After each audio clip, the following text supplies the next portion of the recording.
అక్క అక్క ఉన్నావానే? ఉన్నానే. ఏంటి ఎలా వచ్చావు? దా కూర్చో. ఏం లేదక్క, ఊరికే నేను చూడాలనిపించి వచ్చా. సరే ఉండు, ఏమన్నా తీసుకొస్తా. ఇప్పుడు ఏమొద్దులే అక్క. అక్క, కోడలు ఎలా ఉంది? కనబడట్లేదేంటి? అమ్మాయి వాళ్ళ అమ్మకి ఒంట్లో బాగాలేకపోతే చూడటానికి వెళ్ళింది. అదేంటక్క, నేను ఒక్కదాన్ని ఇంట్లో వదిలేసి వెళ్ళడం ఏంటి? లేదమ్మా, నేను వెళ్ళమంటేనే వెళ్ళింది. చూడక్క, నీ కోడల్ని మరీ ఎక్కువగా నెత్తికెక్కించుకుంటున్నావక్క. నేను అంటున్నానని కాదక్క, కోడల్ని అమ్మ బుజ్జి అని అలా ప్రేమగా అంటే రేపు మన మాట వినరక్క. నా కోడలు అలా కాదు, నేను ఏదంటే అది దానికి.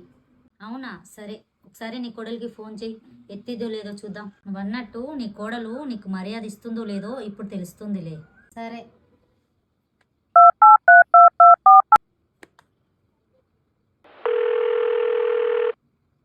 అదేంటక్క, నీ కోడలు ఫోన్ ఎత్తట్లేదా?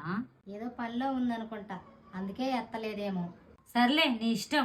ఒకసారి నేను అన్నదాని గురించి ఆలోచించు, తర్వాత నువ్వే బాధపడతావు. అక్కవు కాబట్టి చెప్తున్నా. సరే మరి, నేను వెళ్తున్నా. అమ్మయ్య, వచ్చిన పని అయిపోయింది. నాకు నా కోడలికి నీతులు చెప్తావా? ఇప్పుడు నువ్వు నీ కోడలు కొట్టుకు సావండి. రాణి, నేనంటే దానికి లెక్క ఉండదా? చెప్తా దాని సంగతి. అత్తయ్య, ఏం చేస్తున్నారు? రామ్మ, ఇంతసేపు ఏంటి?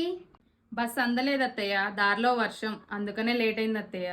అదేంటి, మీ అమ్మ వాళ్ళకి ఫోన్ చేస్తే ఎప్పుడో బయలుదేరింది అన్నారుగా.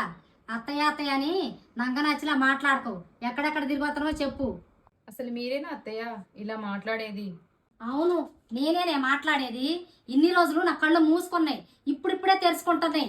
ఎక్కడెక్కడ తిరిగి వచ్చినో చెప్పు మర్యాదగా. అత్తయ్య, మాటలు మర్యాదగా మాట్లాడండి. పడుతున్నా అని నోటికొచ్చినట్టు మాట్లాడకండి. నాకే ఎదురు చెప్పేంత దాని అయిపోయినవానే. అయినా నీ తప్పేమి లేదే. నిన్ను నేను నెత్తికెక్కించుకున్నగా, నాది తప్పు. మిమ్మల్ని మా అమ్మలా చూసుకున్నా, నాకు లేదు బుద్ధి. ఛీ!